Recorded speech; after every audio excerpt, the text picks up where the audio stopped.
This morning's worship associate, and my pronouns are he, his, and him, and my grandchildren. Whether you're joining us here in the sanctuary or on Zoom, I'm so glad you joined us today. And I'd like to particularly welcome all guests or visitors to the congregation today. Linda Barrett, Linda, where are you? Wave your hand. It's in the back there. She is our welcoming captain and is here to answer your questions about our congregation.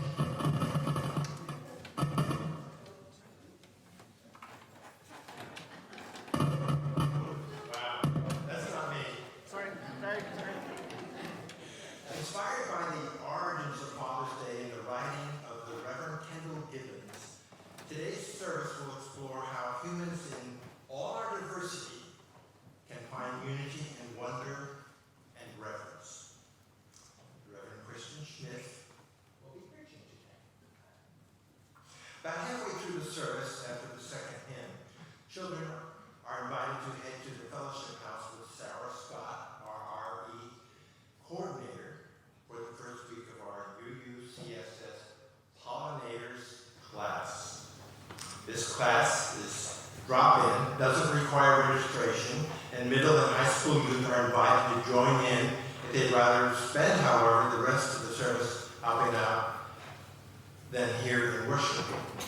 The class leaves both the fellowship house and the playground.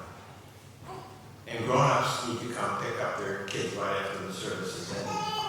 Also, while babies and children of all ages are always welcome here in the sanctuary, our nursery is staffed by caring adults and teens, and is open to children ages 6 months to 5 years. Now it's time to greet one another. We'll begin by greeting those on Zoom. So those of you here in the sanctuary, turn to the camera on your right, my left, and wave to those joining us virtually. Good. Now if you're joining us today by Zoom, it's your turn. Please turn your cameras on and wave so those in the sanctuary can see you. I see some of you, yes. Thank you. Now I invite those on Zoom to greet one another in the chat, while those of us here in the person, get up and greet our neighbors around the sanctuary. In a minute or two, the music will start, and that's our cue to go back to our seats and sing the opening hymn, number 1000, and the words to all hymns will be on the screen.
Each time we gather, each time we light our flaming chalice, we affirm that new light is ever waiting to break through to enlighten our ways, that new truth is ever waiting to break through to illumine our minds, and that new love is ever waiting to break through to warm our hearts.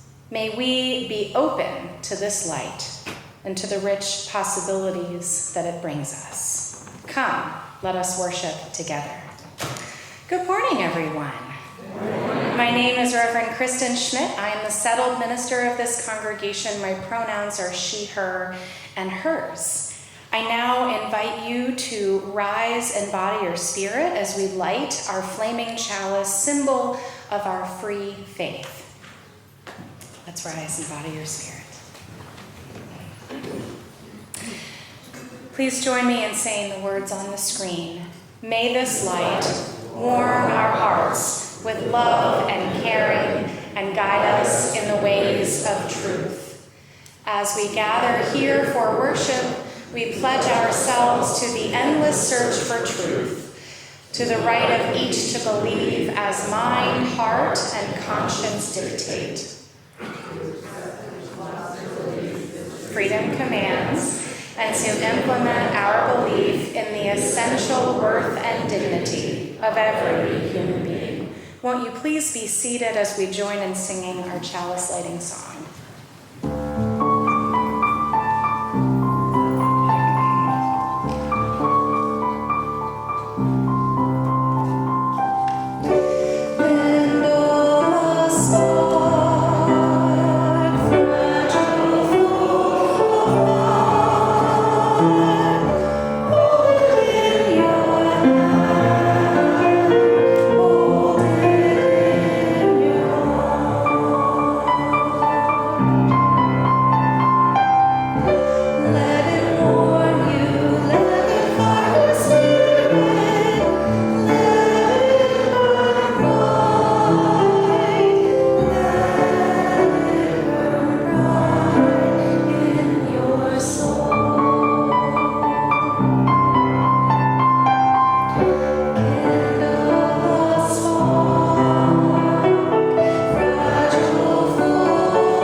So today's service is all about wonder.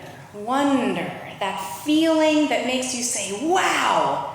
That word for when you feel really, really amazed, like when you get a new kitten or a new puppy. I mean, you cannot help but feel wonder when you hold a new kitten or a new puppy in your hands. Or maybe that first time you rode your bike without any training wheels, that's a feeling of wonder. Or maybe the feeling of watching the sunset and the beach. Or I know when my children were born, that was the most wonder-filled time of my whole life. So I'd like to share something with you that I think is pretty amazing, something that fills me with wonder whenever I think about it. Nerd alert. How many people here have something either here with you or at home that's made of gold? How many people? Anyone? Made of gold. Okay. So I wear a wedding ring made of gold, actually that my father-in-law made for me, and a ring given to me by my aunt and my uncle. Now, most of the gold that humans use for things like this, for jewelry and watches, now who knows another thing that most people have that has gold in it? Our cell phones. Our cell phones. Gold is used inside our cell phones and our computers and other electronics because it is a good metal to connect tiny parts together. There are other metals that do it too. But did you know that humans have only a tiny fraction of the gold on this planet? We've only mined a tiny little fraction of all the gold. I was amazed when I first learned this, but if we took all of the gold that exists inside of our planet down into the core, maybe not quite the core, scientists are going to nitpick me after the surface. If we take the gold that's inside the planet under the surface and we spread it out evenly over the surface of the planet, it would be 1.5 feet thick. How cool is that? Right? That's a lot of gold. And that's just gold. That doesn't even include all of the other precious metals that are inside of our planet. And you want to know something even more amazing? The gold on our planet didn't even start here. Scientists are pretty sure that huge asteroids the size of Pluto, made of gold, hurtled into the Earth when Earth was just a baby. Now, Pluto was still a planet when I was a kid, so even though it's been demoted, any asteroid its size would have been pretty gosh darn big. And because billions of years ago, everything was a lot hotter, almost all of that gold sunk in liquid form into the middle of the Earth, where it's been ever since. And whenever I catch a glimpse of my wedding ring, I remember that I am wearing something that traveled billions of miles through outer space, billions of years ago, to now sit on my finger. It makes me feel connected to things that happened a really, really long time ago, before life itself even began on this planet. And it makes me think about all of the other ways that we're connected to the things and the beings all over the earth. That feeling of wonder is something that people of all faiths and none can share. It's universal to the human experience. And because it's something we can share across language and culture and all sorts of other things, it's one of the things that can bring us together. So that's the end of our time for all ages today.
When I breathe in,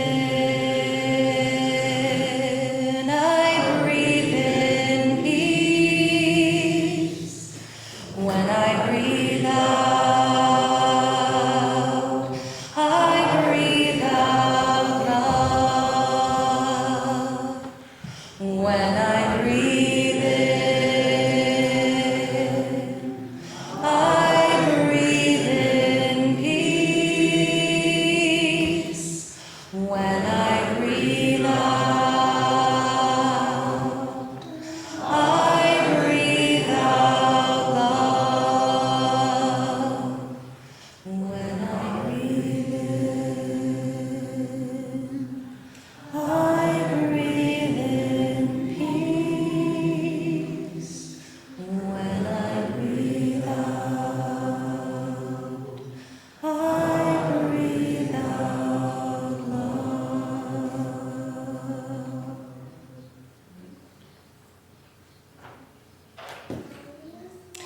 Ground of all being, spirit of wonder, out of the deepest of mysteries with the biggest of bangs, all that is, the very existence of existence came into being.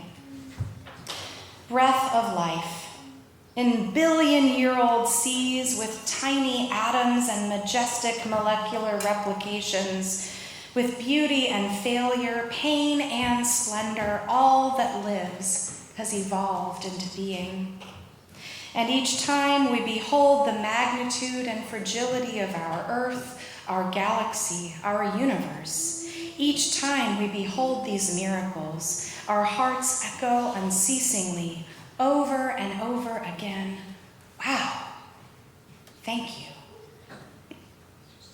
And each time we behold the power of love, each time we feel the squeeze of another's hands, the care in another's eyes, the sound of our names on another's lips, each time we feel the tug of our conscience leading us to right a wrong, or feel welcomed in the fullness of who we are, or somehow find a way past the old hooks of past pain and anger to a bottomless joy and grace, our hearts echo unceasingly, wow, thank you, thank you. This morning, we give thanks especially for fathers, for grandfathers and father figures, for all who have warm and loving relationships with their fathers and children and grandchildren. We give thanks. And we lift up those who do not have fathers, who do not know their fathers, or who have complicated or conflicted relationships with them, as that can make today uncomfortable or painful. Alongside all of the complexity this Father's Day, we give thanks for all kinds of fathers, all manner of fathering, and for the amazing ways love transcends bloodlines and the gender binary and legal categories. And as we approach Juneteenth tomorrow, we celebrate this anniversary when word of freedom reached people enslaved in Texas a full 2 years after the Emancipation Proclamation was issued. This morning we pray for all who are oppressed, all who live in any kind of bondage, and for the spirit that was in Moses and Gandhi and Mandela and so many others to be in us and with us in this time and this place as we work to create a world that is more free for all. In the name of all that is holy, blessed be, and amen. So now is the time for any children or youth or anyone who would like to go and take part in the pollinators class to leave the sanctuary and go with Sarah for that class. So we are going to join in singing our children's recessional song as they go on their way.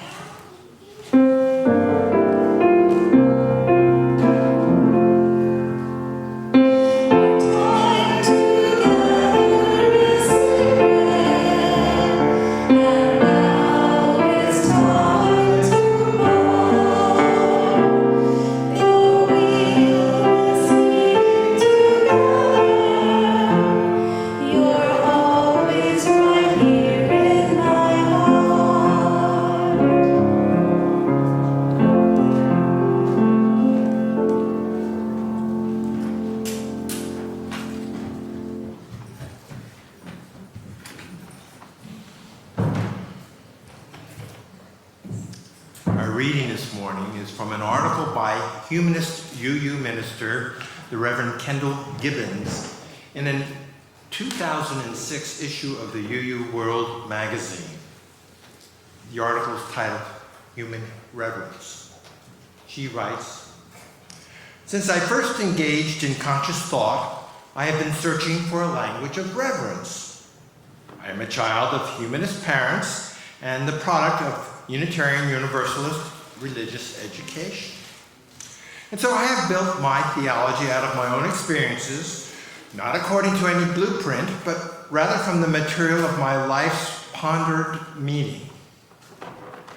I cherish the freedom of my religious inheritance, and I have never had a moment when it has seemed likely that any self-conscious supernatural personality actually presides over the universe. Nevertheless, this approach has its drawbacks. As a young Unitarian Universalist in the 1960s, I was educated about human sexuality in a relatively open fashion. Human religious experience, in contrast, was a closed book. I discovered my spirituality in much the same way that my peers raised in more conservative faiths discovered their sexuality, accidentally, furtively, without guidance, moved by overwhelming inner tides, and with some sense of shame. I longed for the white organdy First Communion dresses and the menorah candles of my neighbors. But seeds planted in paper cups on the Sunday school windowsill, the dead bird discovered in the backyard, the calligraphic hymns in the We Sing of Life hymnal, and the annual flower communion were the scant resources my liberal religious education offered. To my parents and teachers, almost all of whom had grown up in other religious traditions, the absence of texts, rote prayers, sacraments, holy objects, and moralistic picture books represented freedom. But without any language for my emerging sense of mystery and wonder, I came to feel the contrary, deprived of the roots with which to understand or express those experiences. The experience to which we must reply is uniquely our own, but our options for responding in a way that fulfills us are widened by knowing how other people have done it. I came away from the movie Schindler's List, that was about the Holocaust, just desperately longing for a prayer to recite, an act of contrition, an acknowledgement of holiness, a blessing for the dead, something that carried the weight of human history and usage. At such a moment, the blank slate of theological freedom and diversity is a sterile mirror. One needs a vocabulary of reference ready at hand. Often, I do not find it. The individual expression, perception of reverence, like that of love or suffering, is not arguable. No one else can deny the reality. Sorry, I got my pages mixed up. No one else can deny the reality of these sensations, like that of love and of suffering.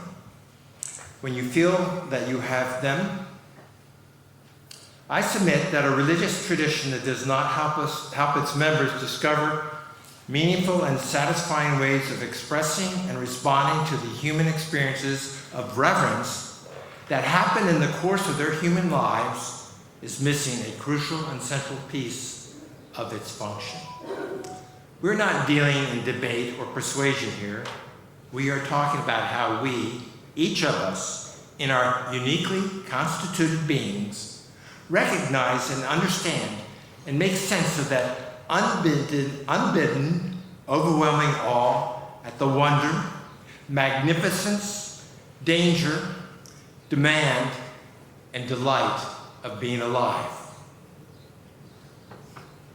Here ends the reading.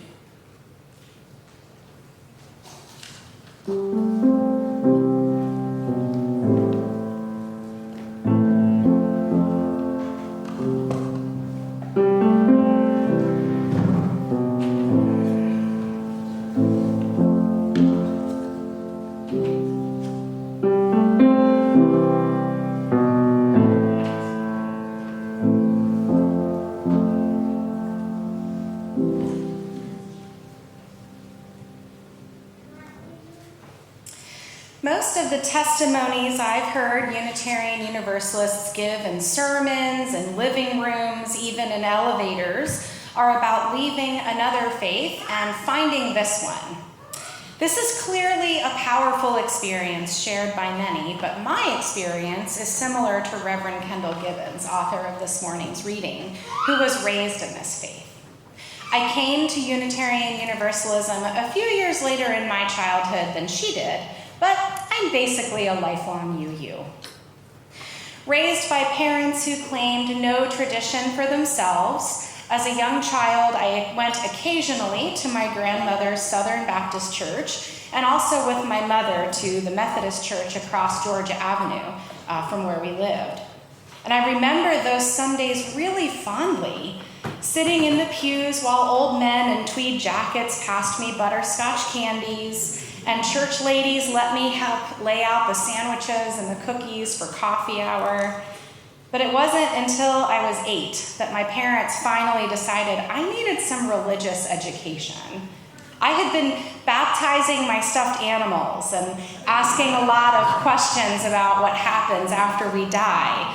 And after I read C.S. Lewis's The Lion, the Witch, and the Wardrobe when I was 7, I apparently ran to my mother and said, "Mommy, Aslan is just like Jesus." I don't think my parents knew what to do with me. So they enrolled me in the 2nd grade Sunday school class at Cedar Lane Unitarian Universalist Church, which is just down the road from here. And in classrooms at Cedar Lane, I received much the same religious education Reverend Gibbons writes about, learning about the beginnings of life by planting seeds in styrofoam cups and exploring concepts like death and the new life in the cycle of the seasons. It was a childhood of pretty radical freedom, at least spiritually, and I enjoyed the lessons designed to help me build my character and explore the stories of the world's religions. But as I began to come of age, my awareness grew, and so did my questions about myself and the world. And eventually I began to yearn for different answers than I was getting. I wanted an answer for why bad things happened to good people, just as acutely as I wanted to know why my biological parents had given me up for adoption. I wanted an explanation for how innocent little babies can grow up to become dictators, as much as I wondered how my own DNA would shape who I was to become. I was encountering things that challenged the worldview I had received in public school and yearning to go much deeper than we ever went in Sunday school. As Reverend Gibbons puts it, I began to feel deprived of the tools with which to understand or express my experiences. Many of us settle into the beliefs and convictions that guide our living during times of difficulty, and so it was for me. I've shared from this pulpit before that my opa, my father's father, took his own life when I was in high school. At the time, I keenly understood that my family had now become a statistic and that this terrible loss would attract all kinds of reactions and opinions from other people. When I told my friends at school about it, several of them responded with how sorry they were that my opa was now in hell. And I began to worry that they might be right, that this liberal religious upbringing of mine that was so very different from almost everyone I knew could be leaving something crucial out. I tried talking with adults at my church about this in search of some sort of assurance that my opa was not in a sphere of pain and suffering for all eternity. But instead of saying, even if there is a God, Kristen, it would never allow someone you love to suffer forever, they approached this as some sort of intellectual exercise, some opportunity to explore what the different world religions teach about the afterlife. But I didn't want to know what other people believed. I wanted to know what we believed, and I wanted to know why nobody wanted to talk about it. As Reverend Gibbons puts it, at such a moment, the blank slate of theological freedom and diversity is a sterile mirror. One needs a vocabulary of reverence at hand. Thankfully, my minister understood my struggle for what it really was, a thirst for theological language to help me describe this huge loss my family had experienced, the attitudes I was encountering that other people had about it, and the different and often conflicting feelings that were bubbling up inside of me. My minister understood that I was looking for help articulating my hope that the good in my opa's life had not been undone by the manner of his death. And so my minister introduced me to the works of Hosea Ballou, the great universalist preacher and teacher who taught that love is bigger than any wrongdoing or mistake, that forgiveness is more powerful than human resistance, and that whatever happens after we die, wherever my grandfather was or wasn't, his identity as a precious, beloved human being whose life mattered could never be undone. Finally, I had found a vocabulary to describe my loss, to put it in the context of something larger and broader than my own singular lived experience. Finally, I had found language to describe the overwhelming power of God as love that I'd encountered in churches of various denominations. Finally, I was able to claim my Universalist heritage as truly my own and rest in the assurance that there is a love big enough to hold us through even the worst moments human beings ever experience. As Reverend Gibbons writes, the experience to which we must reply is uniquely our own, but our options for responding in a way that fulfills us are widened by knowing how other people have done it. In reading Ballou's works, I realized that other people had experienced similar losses and found a way to go on after even greater struggles, had come to find joy again after the pain. This gave me a sense of awe at the resilience of the human spirit, and I understood that if others could go on, I could go on too. This perspective was the thing that helped me begin trusting again in the goodness in life, redefining it now that I knew some of the broader context in which that goodness is so freely offered to us all. This was also the experience where I noticed my first call to the ministry. And I think this is what Rabbi Heschel means when he describes awe. He says that the meaning of awe is to realize that life takes place under wide horizons, horizons that range beyond the span of an individual life, or even the life of a nation, a generation, or an era. Unique as each of us is, the impactful experiences in our lives all happen in a context that extends back in time and far into the future. Worship in religious community is hardly the only medium through which humans unite together in our feelings. Music, art, theater, movies, poetry, dance, all of these forms of expression allow people to express ourselves and make broader meaning out of our experiences. It's why religion and the arts developed together in most cultures around the world. Being united along the spectrum of human emotion is important, but it's the shared experience, particularly of awe, of wonder, of reverence, that unites us together, I think, in religious community. Because it is wonder that pulls us out of the smallness of our individual lives and into an awareness of our broader context. It is awe that raises our consciousness to new levels, lifting our inner gaze toward insights and wisdom we may not have perceived were there before. By learning the origins of gold and other precious metals, we can come to sense our connection with the origins of our planet and solar system. By seeing our planet floating along its orbit in the vastness of space and realizing that our universe is filled with billions of other suns, with their own systems of planets and perhaps their own life forms, we can come to realize the incredible preciousness of this one tiny blue planet we call home. By learning the important role bees play, not only in providing us with honey and food for bee-eating animals, but in the food chain that so many living things rely on to survive, we can come to understand the true preciousness of bees. By becoming a parent, we can understand a new kind of love and come to more deeply understand the grown-ups who raised us. And all of these kinds of awe and more invite us to grow and change and expand our search for truth beyond its earlier limits. Church as Reverend Gibbons writes, is where we can bring the raw, ordinary stuff of our lives, hold it up to the light, and come to see the good and meaningful within it. It's a community where we come to remember the creativity and the connection that we do not control in a universe that is always larger, more intricate, and more astonishing than we can imagine.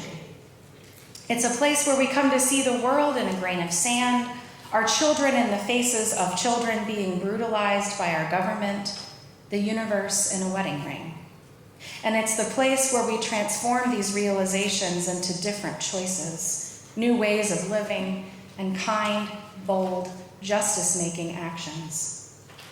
Here at church, we have different tastes and preferences, ideas, particular beliefs, and the language that works for you to describe that which is most true and sacred for you may not work for me, and that's okay.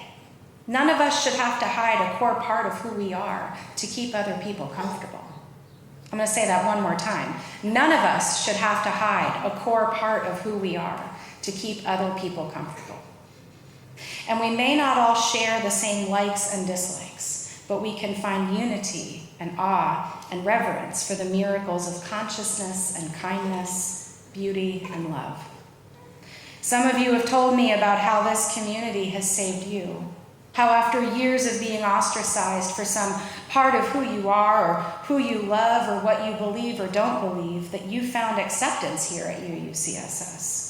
Some of you grew up here, like I did at Cedar Lane, and you've wrestled with this faith in ways that only a lifelong UU can. I know some of you have gotten married here. Some of you were dedicated here as children or babies. All of us have remembered and buried friends and loved ones here. When I think of all of the ordinary and special, painful and joyous moments shared by this congregation for the last 70 years, and all that this community will experience together in the future, I'm filled with awe. As we each confront the loss and evil and pain in our lives and in our world, as we each experience the immense joy and wonder and gratitude of life's many blessings, may this be a community where we can question, where we can lament and cry and pray and sing, rage and laugh and make meaning of it all. May it be so, and may we make it so. Amen. Amen.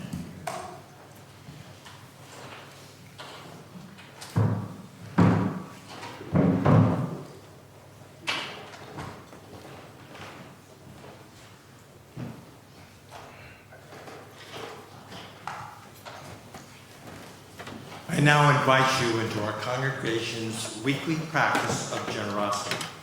As part of that practice, we as a congregation will be sharing half of today's offering and the offerings through the end of June with the Transgender Law Center.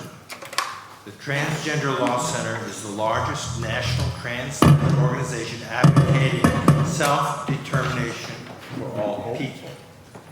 The Transgender Law Center works to change law, policy, and attitudes so that all people can live safely, authentically, and free from discrimination, regardless of their gender or identity or expression. And any offering marked as a pledge will be applied toward your pledge.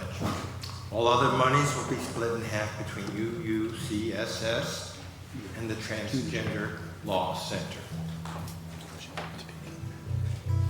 As you can see on the screen, there are lots of ways to give. If you are here in person, you can also place your offering in one of the offering plates as it's passed around in just a moment.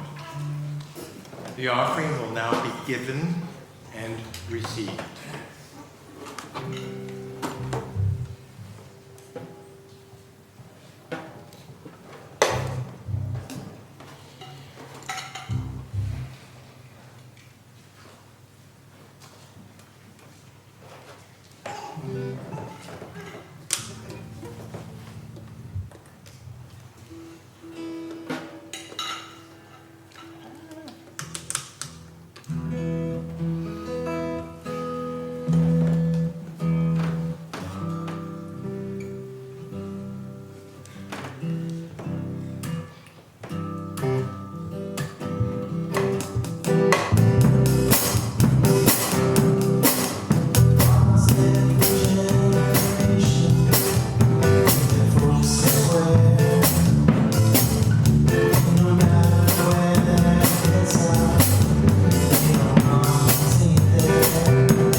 Thank you, Rick, and thank you, House Planning. Really like it. Announcements.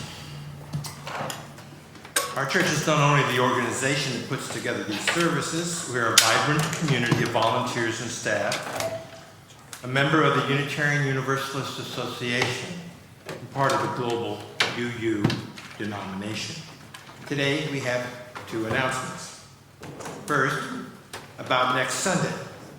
Reverend Kristen and Reverend Caitlin and some of our members will be away in Pittsburgh next Sunday at General Assembly, this week at our denomination's annual conference. And good luck with that. But for those who are in town, I hope you will join us next Sunday, June 25th, for a service led by UU musician Jim Scott. Second, all kids are invited to participate in our summer religious education program. Each Sunday morning, these summer kids will begin worship with their grown-ups, and about halfway through the service, kids will be sung out to the fellowship house for the UUCSS Pollinator class. Interesting. This is a drop-in class that does not require registration and is designed for elementary-aged kids. Middle and high school youth are free to choose whether they'd like to help lead the class or stay in the sanctuary for the rest of the service. The class will meet in both the fellowship house and on the playground. So kids coming to UU CSS Pollinator should come wearing sunscreen, bug spray, and with a water bottle. And there are the announcements.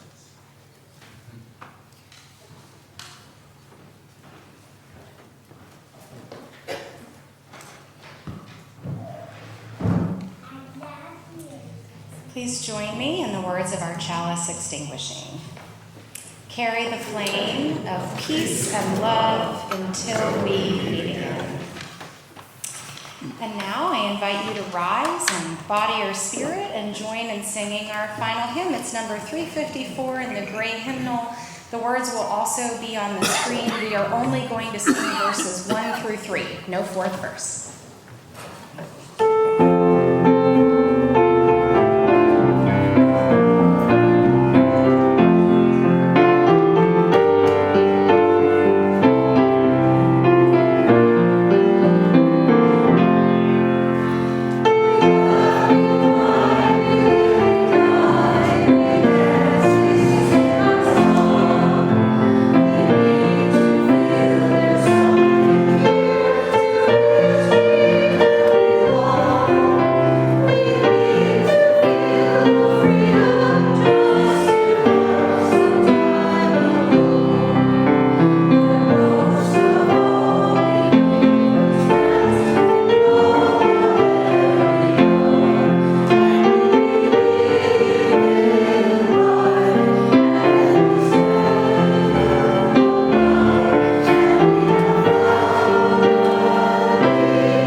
differences, which heals all wounds, which puts to flight all fears, which reconciles all who are separated, be in us and among us, now and always. Our worship has ended and our service begins. Amen.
Every kind of people